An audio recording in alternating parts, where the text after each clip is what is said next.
this will be a juicer of a video. A lot of time has been put into this. Arrow, can you tell us how long you worked on this video? Probably the longest on this whole channel, I assume. Because it's so much info packed into one video. 4 months! 100+ hours! Oh my god, Arrow. That is insane. Chat, let's enjoy this banger. Get some popcorn. It's only 10 minutes, sadly. They didn't know it then, but this one click would be responsible for the largest in-game economy of all time. But we'll get back to that click. In December 2011, Valve decided to completely scrap Bro, I love Arrow. I won't try to pause a lot, okay? Oh my god. Counter-Strike Source and move on to a new game. When are you going to release Counter-Strike 2? I can't say. But as we now know, it was on August 21st of 2000. Oh, that's not right. Of 2012. And in CSGO's first year, it actually did pretty well. It just seemed like people didn't want to leave CS or CS Source. Valve's main concern at this point was trying to increase the amount of players. And going into 2013, they had some big plans. The first of which was Operation Payback. This added the Operation Payback coin, the first item ever added to CSGO. Valve already knew from Dota 2 and TF2 how important an in-game economy was. So Valve— Chat, we still have to do at one point a TF2 case opening, bro. I kind of want to go into different games and just, I don't know, ball out in some of the other games. It could be fun, I think. Valve of course wanted to add some items for players to buy, but they didn't know what it should be. We could make weapon skins, character customization, new weapons, or we could just do cosmetic mesh changes to existing weapons. Whatever it was that we decided to ship, we needed to create a lot of items in order to fill out the economy.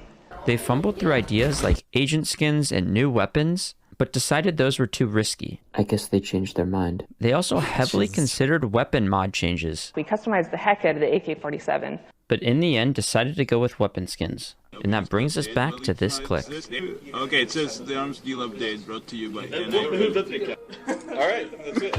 Okay, legendary. Congrats, guys.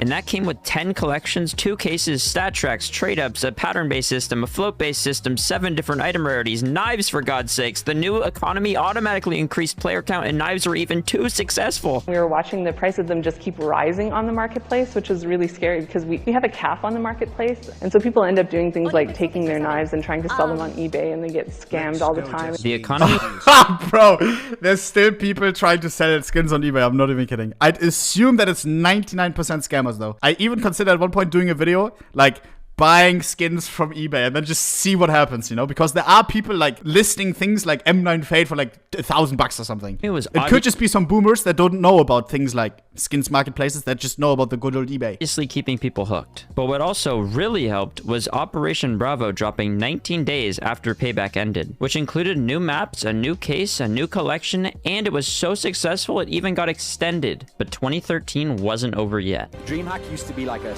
medium tournament. It was like maybe you won in the build up to the big tournament. Now this is the major. And after a tough tournament, it was down to NIP versus Fnatic. Is just wait and buy time, and there it is. They win it, and look at the. He's dropping his pants like a boss. What?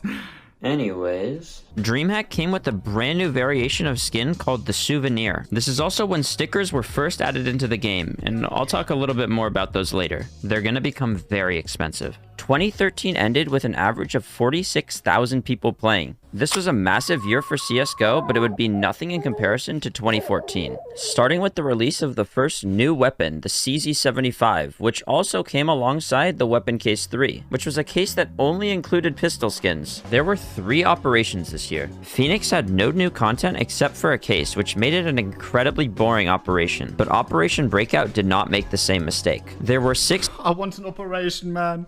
I want an operation, man. Oh. Chat, when are we gonna get one? Just waking up to seeing 4 new skins collections. I remember waking up to those older operations where you have the map, right? And then there's like this chick walking you through it. Now you have to go to this.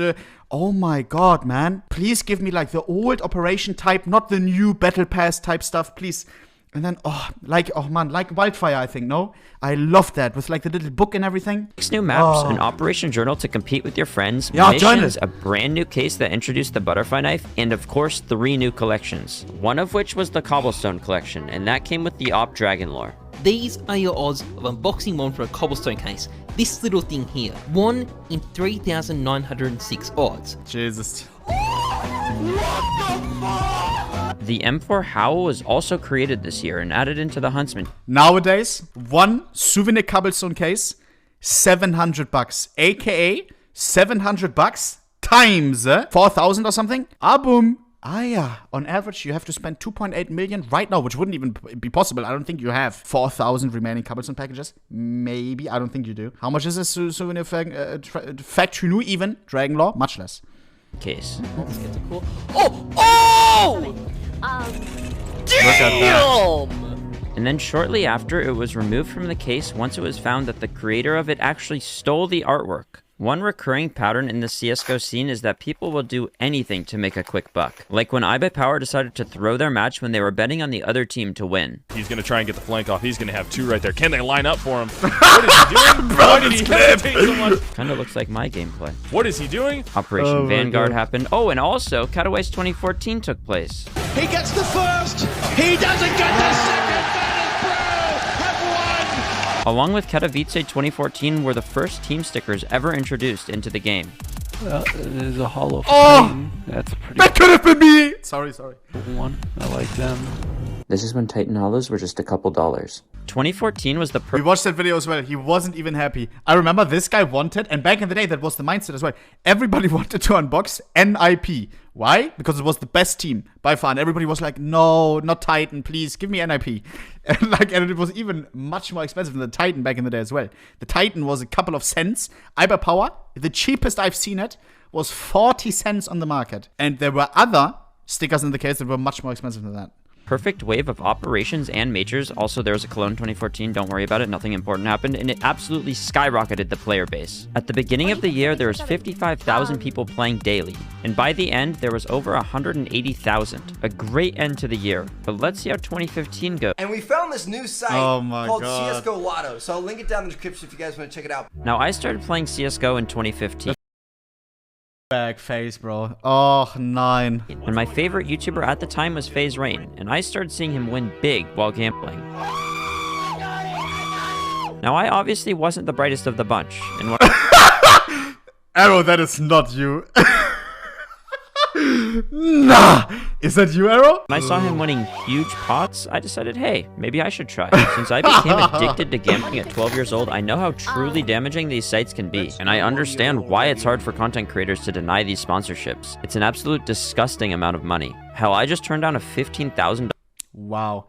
Bro, Arrow, I love you for that, bro. Arrow could take a sponsor like that, it suck, and get, you know, that actually is against sponsors like that. Arrow, you're Giga chat, bro.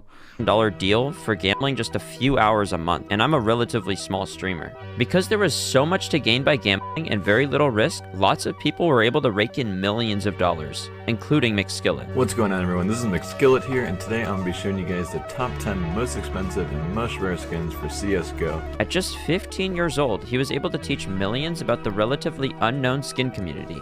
Chat, that's still so crazy to me, bro. He was so young. What the 15, bro. Shortly after, he sounds so old, so mature, like his voice doesn't sound like 15 or whatever. Created 2 gambling sites and became a multi-millionaire before he was even 18 years old. But we'll get back to him later. Even though 2015 was filled with gambling, match fixing, and scams, it wasn't all terrible. LOL, this guy! Who remembers that? I remember this guy's videos. Bro, Captain Crunch, yes! A scammer's gain is another man's pain. What is this guy doing nowadays, bro? That is a classic of CSGO history. I was watching his videos as well. He was like, just showing how he scammed skins in his videos. Like, what? I don't know why I was watching that kind of stuff. I swear no one other than you remembers him. Of course I remember this guy. What the? Do you remember this guy? And all terrible. We did get a new weapon. You can one-shot somebody with a pistol! Why is that allowed? Okay, never mind. This year was horrible. Let's just move on to the next year. Let's see if 2016 Arrow has anything to say. I don't have anything to say. Typical. Things were looking really good for CSGO. There was an average of over 300,000 people playing. For the first time, we saw a major prize pool of $1 million, and it's estimated that over $2 billion worth of skins were gambled on matches in just 2015 alone. It seemed like ohnepixel, What? thanks for subbing. Nothing bad could happen to CS. Well, except for... There is a lawsuit being brought against Valve over this CSGO gambling stuff. Valve has issued a cease and desist order to 23 different CSGO and Dota 2 gambling sites. Now, this was a huge surprise because Valve's usual approach is, well, doing nothing. But I'm just glad that they decided to step in because it seemed like you could do whatever you wanted and there were no consequences. Phantom Lord would gamble on CSGO Shuffle and didn't tell anyone that he owned the site. Same with FaZe Clan and CSGO. What a time, no? I was watching this type of stuff as well, bro. Like, I was a young kid. Like, I thought this was all, like, real and everything. I think this was hype. I was watching this, like, every time it was live. Holy what a time. Jesus. And now, like, growing up, like, seeing all this, realizing what you were watching the whole time, all this... Jesus. On CSGO Shuffle and didn't tell anyone that he owned the site. Same with FaZe Clan and CSGO Wild. So we create this website. We set it up in Antigua. We were making like $200,000 a day. They even used this money to start FaZe Clan's CSGO team. And of course, T Martin and Syndicate on CSGO Lotto. Like they'll give me skins to be able to bet on the site and stuff. Like I think that'd be kind of cool. Wow, dude, how cool. You got a sponsorship from this new site that you own? Cooper, I have no idea how I'm gonna record this video, dude. I have no idea. Not the dog, bro. Not the dog. Leave him out of this, man. He's not the scammer. You're the scammer, buddy. Yeah, how I'm gonna record this video, dude. Even though gambling was banned, it has not disappeared. It's still a billion-dollar industry, and it definitely isn't stopping anytime soon. Moving on to 2017. This is when CSGO was introduced to China. Before this year, there were people in China playing CSGO, but in order to get a wider audience, Valve teamed up with Perfect World, a Chinese company, and made CSGO free to all Chinese citizens. And boy, was that a good idea. China loves skins. Seeing someone from China with over $1 million inventory is now nothing out of the ordinary. And it's one of the main reasons why skins have gotten so expensive. Speaking of expensive skins, let's see what happened the next year. In the beginning of 2018, a souvenir Dragonlord sold for $60,000, the largest amount ever spent on a skin. There was also the UI change, one of the biggest CSGO updates of all time, and gambling started becoming popular again. To stomp out this fire, Valve decided to add a 7-day trade hold onto items, and made sure to completely move away from all forms of online gambling sites. Scenarios, they can get on top of that economy. Wait. London? Cato 19, Berlin. This is every major. They're all sponsored by gambling sites. Now, I'm not one for conspiracy theories, but this is almost too perfect. Now moving on to something more serious. If you want to skip to 2019, I completely understand. A wrong-way driver reportedly speeding on the 805 has just crashed. I remember exactly where I was when I heard the news about McSkillet. And why it shook me so hard is because I looked up to him, and he was the reason why I started to play CSGO in the first place. If you don't know, McSkillet was struggling with his mental health, and his parents even wanted him to be taken to the hospital for a 5150. And unfortunately, before he was taken to the hospital, he drove his car through his old school, and then down the wrong side of the highway. 2 people. Now, I know that it'll mostly be people from the CSGO community watching this, but I just want to say how important I think it is for us to try and look out for each other, even if it just takes a couple seconds to ask how someone's been doing. Anyways, moving on to... How are you doing, chat? Nah, but chat, for me as well, how I was said as well, McSkillet was as well the reason why I was so intrigued by skins. He got it started for me, like my passion about skins, everything, like basically why I'm like kind of doing what I'm doing now, I guess. Then there was as well Tea with Milk and Sugar. It was Tea with Milk and Sugar, Ruffle Monster, and McSkillet. Jesus. 2019. The Netherlands, Belgium, and France were banned from opening cases, but Valve created a loophole with X-ray scanners, so France could continue to... Bro, the fact that this... Like, this is still so crazy to me, bro. That, like, France says... No, we don't allow this. And then, like, Valve just releases an X-ray scanner. Bro... Oh my god, I was so scared when they released this that like there would be more repercussions now, that it would also get banned fully in France or whatever. It's so crazy to me. I mean, open cases. Valve also put a stop to a major form of money laundering by making it impossible to buy keys, because criminals were using keys as a form of currency to cash out their ill-gotten gains. Operation Shattered Web dropped this year, and it completely restructured how the operation system worked. Rather than completing missions to get rewards, you could just pay money to get as many rewards as you wanted. Essentially another form of gambling. Moving into Man, I miss this, bro. This old lock, like what I mentioned, right? Possible to buy and then keys, the girl, because criminals were using keys as a walking form you of through currency it. to cash out their ill-gotten gains. Operation Shattered Web dropped this year, and it completely restructured how the operation system worked. Rather than Oh, man. Good morning, operators. Start here. Oh, this was so nice, bro. This was so nice, man. Oh, nine. And now it's just like, now it just feels like a better way to make us, no? Like, look at this. The old format was like this woman walking you through it. You can do your missions and stuff. And now it's this, like, this is just buy. You can buy agents. You can buy cases. You can buy this. You can buy that. What the And then you have the progress bar on the top. Hello? Oh my god, it's just an item shop. Restructured how the operation system worked. Rather than completing missions, it's nice for skins Andes, but for gameplay Andes, I feel like this was just nice. It's told the story and everything. to get rewards, you could just pay money to get as many rewards as you wanted. Essentially another form of gambling. Moving into 2020, COVID was actually really good. I mean, for CSGO, because everyone was stuck inside all day and they had nothing else to do other than play CSGO. On April... Oh my god, my mic glitched. Bro, Arrow, I love you, bro. I love you. April 16th, there were over 1.3 million people on CSGO at the same time. And because there were so many players, skins continued to grow in price. But because of COVID, in-person pro events were canceled. So CSGO made a sticker capsule to support teams and players, which helped the pro scene from dying. And it worked quite well, except for the ninjas in pajamas incident.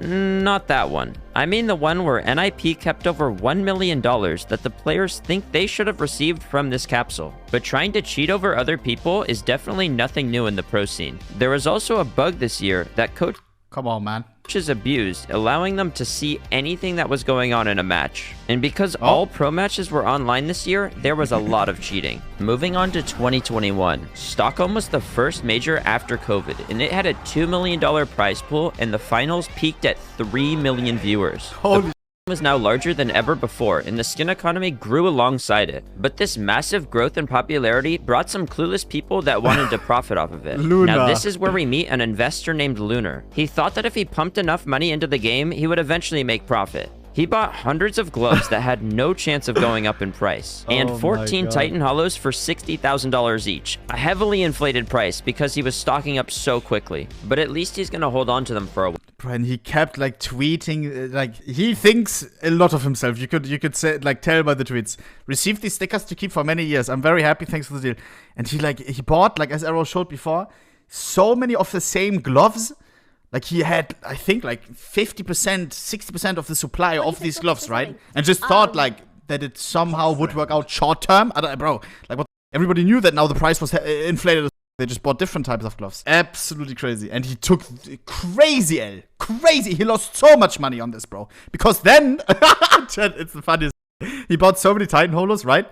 And then the NFT boom happened, right? CryptoPunks, everything. Everybody was going crazy, bought apes. And then Luna saw that, and he was saying, like, trading 12 Titan Holos for CryptoPunk, alien CryptoPunk, please message me. Bro, and then he was, like, quick selling his stickers that he paid 60,000 each for to buy NFTs. Bro, he's so bad at investing. Jesus.